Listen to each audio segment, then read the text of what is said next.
directed a scene from the play Crimes of the Heart by Beth Henley.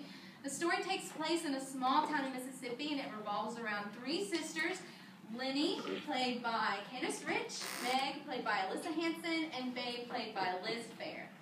The three sisters have not seen each other in a very long time. Lenny has been staying at home taking care of their grandfather. Meg moved off to California, and Babe got married very young. And the three have now come together because Babe has shot her husband and is facing jail time. The three sisters have a number of other issues that they are trying to work through. This scene opens up with Lenny and Meg coming home from the hospital. They've just visited their grandfather. So I hope you enjoy Crimes of the Heart.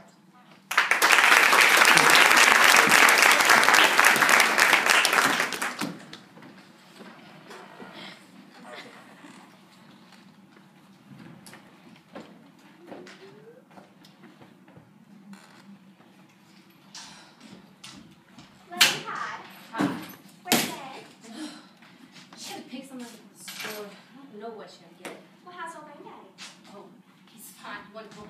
Never been better. Well, Lenny, what's wrong? Lenny, what's the matter? It's Meg. I could just wring her neck. I could just wring it. What did she do? She lied. She sat there and shamelessly lied to old Granddaddy. Well, what did she say? Well, for one thing, she said she was going to have an RCA record coming out with her picture on the front, eating pineapples under a palm tree or something. Oh gosh, Lenny, maybe she is. I mean, don't you think she really is? Babe, she sat here this very afternoon and told me that the only thing she'd been doing for the last year was working as a clerk in a dog food company. Well, shoot, I'm disappointed. And guess what else she said? She was going to be appearing on the Johnny Carson show in 2 weeks' time. 2 weeks' time. Why, old Granddaddy has a TV set right there in his room. Imagine how disappointed he's going to be. My word. Oh, and the reason that she didn't use the money he gave her to come home over Christmas was because she was working on a major multi-million-dollar motion picture, and she was just under too much pressure, for goodness sakes. Oh, well, it's coming out this spring. It's called Singing in a Shoe Factory, but she only has a small lead role, not a large lead role. For heaven's sakes. Really. Can't help it. Sizzling. Just sizzling. Well, Meg does such strange things. Well, who ate this candy?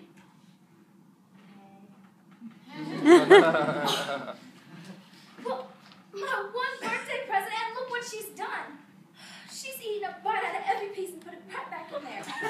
That is just like her. That is just like her. Lenny, please. Oh, no. Meg's always run wild. She started smoking and drinking when she was 14 years old. She never made good grades, never made her own bed, and yet somehow she always managed to get what she wanted. She was the one that got singing, dancing lessons, and store-bought dress to wear to her senior prom. And remember how she used to get to sew 12 golden jingle bells on her petticoat instead of 3 apiece like us? Why? Why would old grandmama allow her to sew 12 golden jingle bells in her petticoat instead of 3 apiece like us? Well, I don't know. Maybe she didn't jingle in as much. I can't help it. I resent it. I do. So bad. She was the one who found Mama. I know. She was the one who found Mama. That has always been her excuse. But I tell you, Lenny, after it happened, Meg started doing all sorts of strange things. She did? Like what? Like things I never wanted to tell you about. What sort of things? Well, back when we used to go over to the old library, Meg would check out this big old black book called Diseases of the Skin. It had the most horrifying pictures you'd ever seen. Pictures of people's noses falling off and eyes dripping down their faces and scabs and sores all over parts of people's bodies. Babe, please, that is enough. She forced herself to look at this book for hours and hours. Why, it was the same way she forced herself to look at that poster of the crippled children. You know, the ones strung up the Dixieland drug, the one where you should give a dime. Well, she looked at their eyes and their crippled up little legs. Then she'd purposely go spend her dime on a double scoop of ice cream and eat it all down. She'd say, I can stand it. I can stand it. Just look how I'm going to be able to stand it. That's terrible.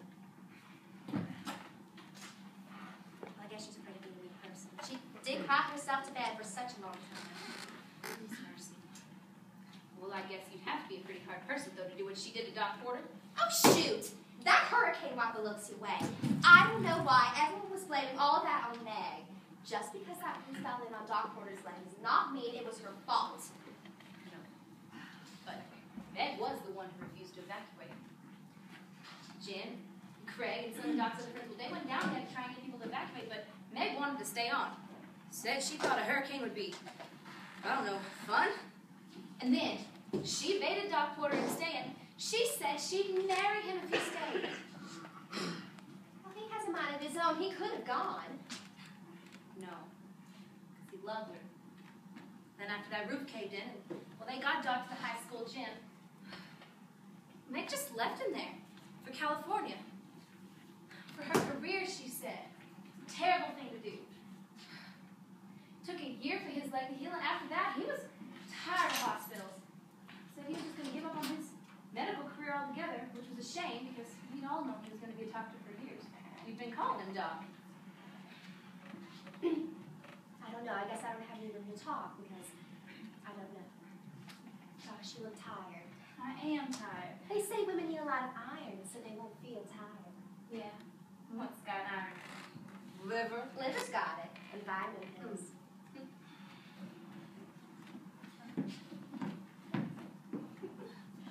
How Meg? Hello. Thanks. Lenny, where's the scissors? In there in the ribbon drawer.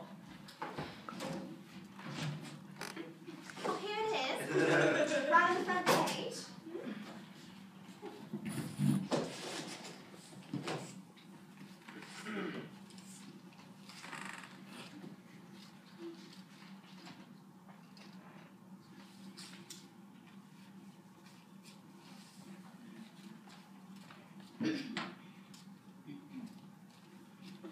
Oh, all right.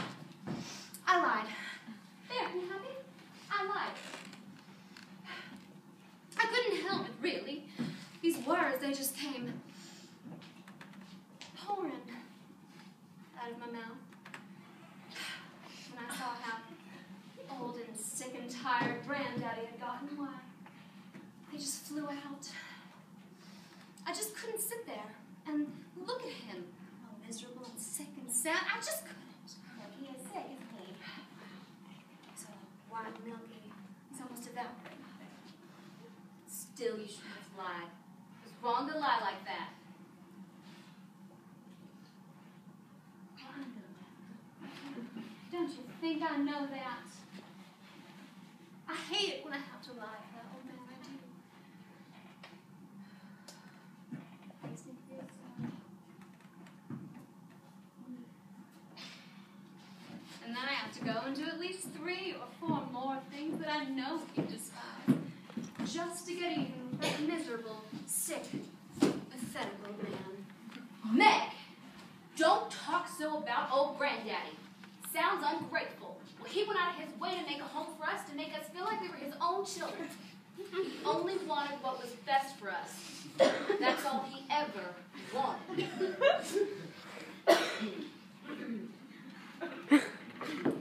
I guess you're right. But you know, sometimes I wonder what we wanted. Well, I know one thing I wanted. I wanted a white team of horses to ride Mama's coffin on the grave. That's the one thing I wanted. Ladies, you ever pack my photo album? It's in there, under the night stuff. Here, I found it.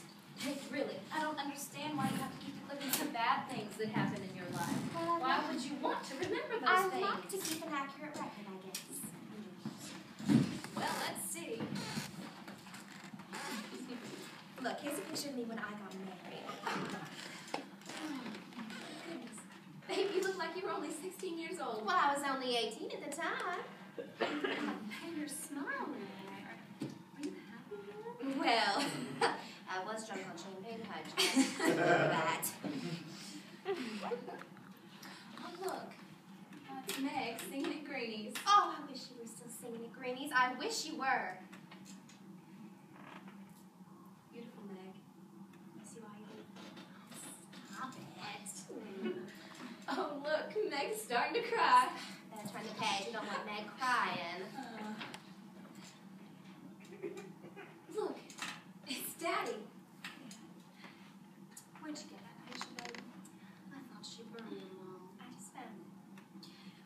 there. What does the inscription say?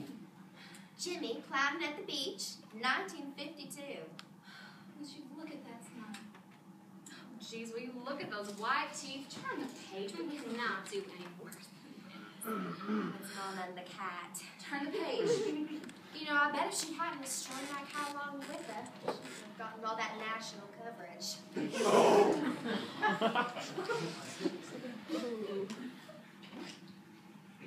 Why are we doing that? Meg's right. It was terrible. It was awful. I remember the day of service, how we just sat up on that bed in our black velveteen dresses and cried the whole morning long. Used up a whole box of Kleenexes. And then old Granddad, remember what he said? He said he was going to take us out to breakfast. He told us not to cry anymore because he was going to take us out to get banana splits for breakfast. That's right. Why, Lenny, you were 14 years old, and he thought that would make it all better. I remember he told us to eat all we wanted. I think I ate about 5. He kept shoving it down us. Lenny's face turned green. I was sick as a dog. Oh, Grandma was furious. She was. See, here's the thing about old Granddad. Is he keeps trying to make everything better, and we just end up getting sick and throwing up in all the flower arrangements. Oh, that was me. I threw up in the flowers. Oh, no, how embarrassing. Oh, babe. Oh, Lenny.